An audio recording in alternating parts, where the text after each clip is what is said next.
তুলনায় একেবারে যৎকিঞ্চিত নগণ্য সামান্য।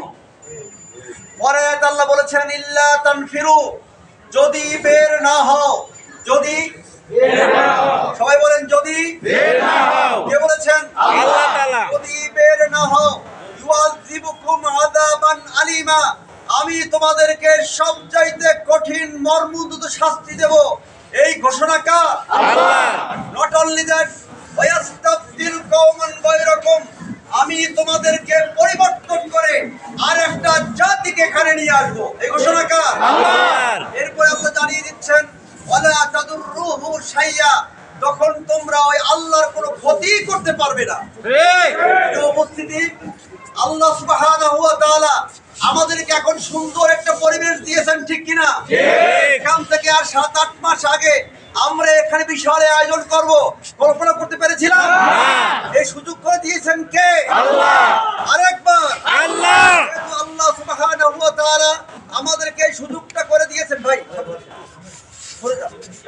যেহেতু আল্লাহ সুবহানাহু ওয়া তাআলা আমাদেরকে সুযোগ দিয়েছেন, অতএব আমরা এখন প্রাণ ভরে ঘুমাবো ইনশাআল্লাহ।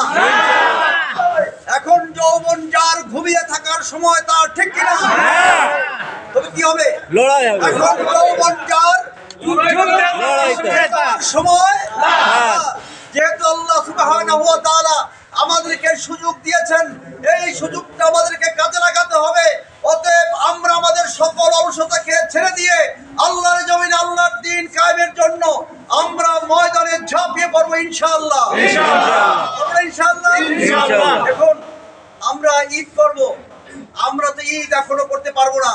আমাদের ঈদ সেদিন হবে যেদিন এই জমিনটা কার? আল্লাহর। আরো জোরে বলেন জমিন কার? আল্লাহর জমিনে যখন আল্লাহর আইন কায়েম হবে, কোরআন দিয়ে আমার বাংলাদেশ চলবে, এই দেশ কোরআন দিয়ে শাসিত হবে, সেই দিন আপামর মানুষ কি হিন্দু কি মুসলিম সকল মানুষ সকল প্রাণী তাদের অধিকার ফেরত পাবে। যতদিন পর্যন্ত আল্লাহর জমিনে আল্লাহর দ্বীন কায়েম হবে না, কোরআনের রাজ কায়েম হবে না, ততদিন পর্যন্ত আমরা ঈদ করতে পারি না। প্রিয় উপস্থিতি, আপনারা শুনেছেন ফিলিস্তিনের কথা। পৃথিবীর দেশে দেশে মুসলমানদের উপর অত্যাচার হচ্ছে কিনা? হচ্ছে কিনা?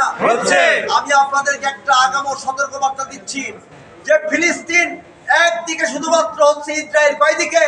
একদিকে। আরেকবার ইসরায়েল, সেই ইসরায়েল আক্রমণ করে আমার শিশুদেরকে হত্যা করছে, আমার ভাইদেরকে হত্যা করছে, বোনদেরকে হত্যা করছে, তছনছ করে ফেলছে, আমার ভাই বোনদের লাশ কুকুরে খাচ্ছে, সেখান থেকে পাখিগুলো উড়ে সব চলে গেছে, একটা পাখিও সেখানে নাই, ঠিক কিনা? আমরা যে এই বাংলাদেশে বাস করি, এই বাংলাদেশের 3 দিকে ইসরায়েল দ্বারা বেষ্টিত, ঠিক কিনা? কয়দিকে? 3 দিকে ভারত, এই ভারত হচ্ছে ইসরায়েল, 3 দিকে ইসরায়েল কর্তৃক আমরা বেষ্টিত, আর একদিকে হচ্ছে বঙ্গোপসাগর। অতএব বাংলাদেশ জামাত ইসলামী আপসহীন নেতৃত্বের মধ্যে আমরা আনুগত্য করে বাংলাদেশের সকল মানুষের কাছে কোরআনের আহ্বান পৌঁছে দিয়ে তাদেরকে ঐক্যবদ্ধ করে জালেমের বিরুদ্ধে আমরা দুর্বল গণ আন্দোলন করে তুলব ইনশাআল্লাহ।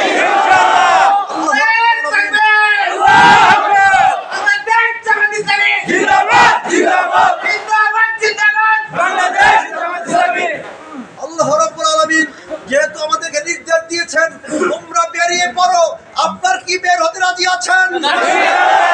আমরা ইতিপূর্বে দীর্ঘ 16 বছর কোন জালেমের রক্তচক্ষুকে আমরা পরোয়া করি নাই, ঠিক কিনা?